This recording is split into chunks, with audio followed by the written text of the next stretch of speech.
Hello everyone, I hope you all are doing fine. I'm here with another video, and in this video we will talk about section 17 of the Indian Evidence Act. ठीक है? So let's start with the lesson.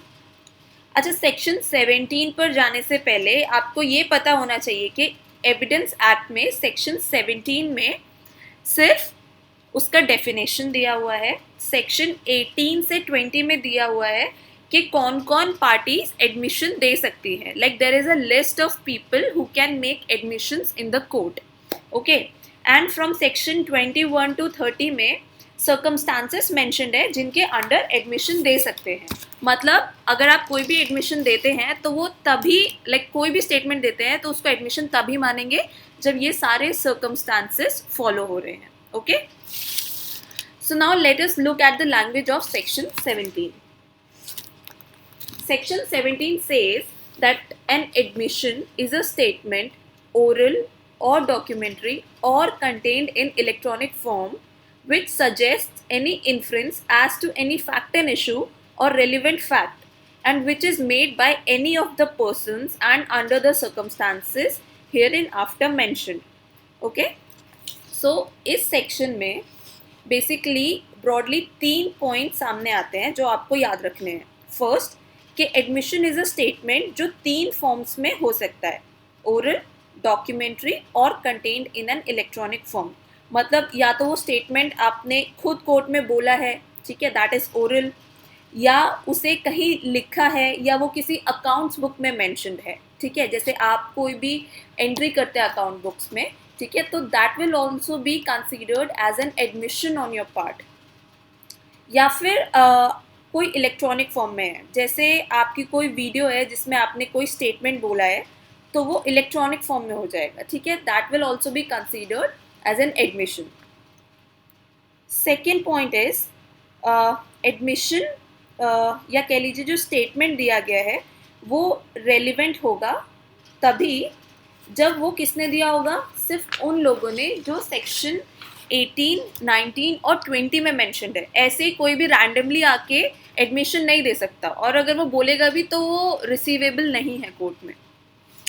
Third one is जो भी admission हम दे रहे हैं it should satisfy the conditions given under section 21 to 30, तभी वो admission relevant होगा.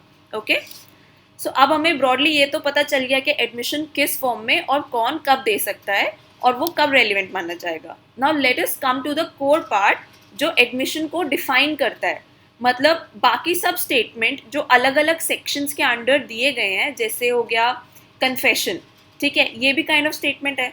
तो आप कैसे डिसाइड करोगे, कैसे डिफ्रेंशिएट करोगे कि एक स्टेटमेंट एडमिशन है या कन्फेशन है या कोई और टाइप का स्टेटमेंट है. ओके, तो एडमिशन को पढ़ने से पहले मैं आपको एक डायग्राम दिखा देती हूँ जिससे आपके दिमाग में एक पिक्चर क्लियर हो जाएगी कि स्टेटमेंट, एडमिशन और कन्फेशन में क्या रिलेशन है.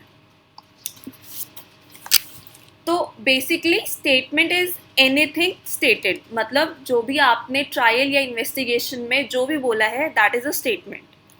Okay, so now coming to admission. Admission जो है वो एक काइंड ऑफ स्टेटमेंट होता है, मतलब it is a species of statement. ठीक है, तो वो स्टेटमेंट के अंडर आएगा. इसका मतलब यह है कि सारे एडमिशंस जो हैं वो स्टेटमेंट तो होंगे, लेकिन सारे स्टेटमेंट्स को हम एडमिशन नहीं बोल सकते. Okay, and same is with the confession. Confession is a सब स्पीशीज ऑफ एडमिशन, मतलब सारे कन्फेशन तो एडमिशन ही होंगे, लेकिन जितने भी एडमिशंस हैं उन सबको आप कन्फेशन की कैटेगरी में नहीं डाल सकते. Okay, I hope you are clear with this point.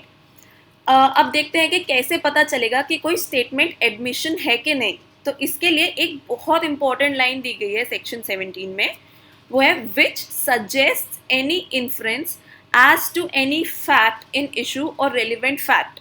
इसका मतलब एडमिशन वो स्टेटमेंट होते हैं जो एक इन्फ्रेंस सजेस्ट करते हैं related to fact in issue और रेलिवेंट फैक्ट. मतलब जो स्टेटमेंट हम कोर्ट में दे रहे हैं वो तभी हमारे पार्ट पर एडमिशन माना जाएगा जब वो किसी फैक्ट इन इशू से या रेलिवेंट फैक्ट से रिलेटेड कोई डिडक्शन प्रोवाइड कर रहा है. या कह लीजिए उस स्टेटमेंट से कोई फैक्ट एंड इशू या रेलिवेंट फैक्ट से संबंधित कोई निष्कर्षता निकल रही है. Okay, so let us understand it with an example. ठीक है, अब ए ने बी का मर्डर कर दिया. ओके, अब कोर्ट में केस चल रहा है ए के अगेंस्ट. अब क्वेश्चन ये उठता है कि क्या ए ने ही बी का मर्डर किया है. इसको हम कह सकते हैं कि इसको हम बेसिकली फैक्ट एंड इशू बोलते हैं. ये जो क्वेश्चन है कि whether A murdered B is a fact and issue. Okay, अब किसी ने बी के मर्डर से एक रात पहले ए को पॉइजन खरीदते हुए देखा. अब ए से कोर्ट में सवाल पूछा जाता है कि क्या आपने पॉइजन खरीदा था. उस पे ए बोलता है कि हाँ, मैंने उस रात पॉइजन खरीदा था. तो ये हो गया ए के पार्ट पे एडमिशन. ए ने एडमिट कर लिया कि उसने पॉइजन खरीदा. अब इस स्टेटमेंट से एक डिडक्शन निकल रहा है. ठीक है, कि अगर ए ने पॉइजन खरीदा तो हो सकता है कि हाँ, ए ने ही बी का मर्डर किया हो. यहाँ सिर्फ एक प्रोबेबिलिटी है कि ऐसा उसने किया होगा.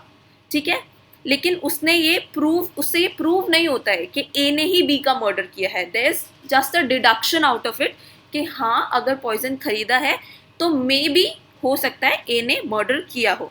तो ऐसे स्टेटमेंट्स एडमिशन की कैटेगरी में आते हैं. ओके, जिनसे एक डिडक्शन निकल रहा है. I hope this example is clear to you. So this is the basic concept that is provided by section 17. ठीक है, ऑल्सो आपको ये भी समझना पड़ेगा कि एडमिशन और हियरसे रूल में क्या रिलेशन है in order to understand admission better. So admission is regarded as the exception to hearsay rule. Okay, so what is hearsay rule? Hearsay is indirect evidence and a person giving hearsay evidence has no direct evidence. जैसे किसी का accident हुआ, वो B ने देखा, B ने आके x को बताया कि वहाँ पे एक्सीडेंट हुआ है. कल को अगर कोर्ट में वो केस जाता है एक्सीडेंट का और एक्स को बुलाते हैं विटनेस के तौर पे और उसको बोलते हैं बयान देने के लिए, तो एक्स जो भी बोलेगा उसको हियरसे एविडेंस में कंसीडर किया जाएगा, क्योंकि एक्स ने वो सिर्फ सुना है बी के मुंह से, उसने वो एक्सीडेंट देखा नहीं है. ठीक है, so he will come under hearsay rule. अब एडमिशन में क्या है, एडमिशन में हम हियरसे रूल को एक एक्सेप्शन मानते हैं. मतलब अगर आपने किसी और के सामने कुछ बोला है, ठीक है, जैसे मैंने बोला कि हाँ, मैंने चोरी की थी. ठीक है, और अब कल को उस इंसान को बुलाया जाए कोर्ट में और वो बोले कि हाँ, इस इंसान ने मेरे सामने बोला था कि इसने चोरी की थी, तो वो भी मेरे पार्ट पे एडमिशन माना जाएगा और उस इंसान के द्वारा दिया गया हुआ स्टेटमेंट को कंसीडर किया जाएगा कोर्ट में. It will be considered as relevant. ठीक है, now what is the relation between admission and conduct. ठीक है, so as we have talked earlier, admission should be oral और रिटन और should be contained in an electronic form. मतलब आप conduct से कोई एडमिशन नहीं दे सकते. It should be either oral और इन अ डॉक्यूमेंट्री फॉर्म और contained in any electronic form. ठीक है, आप अगर मान लीजिए अपने जेस्चर से कोई चीज़ प्रूव कर रहे हैं तो it will not be admissible. आपका जो कंडक्ट है वो आपका एडमिशन प्रूव नहीं करता है. ठीक है, but after one certain case, that is Hemchandra versus Om Prakash, it was held that admission can even be made by conduct. ठीक है, तो इस केस के बाद थोड़ा सा केस वाइज हर चीज़ चेंज हो गई. तो कोर्ट अब अलग अलग केसेस के हिसाब से रिगार्ड लेता है कि किस में कंडक्ट को एडमिशन माना जाएगा और किस में नहीं माना जाएगा. So I hope you all like the video. अगर आप लोगों को कोई डाउट है so you can ask me in the comment section. I would love to hear feedback from you all. Thank you very much and have a very nice day.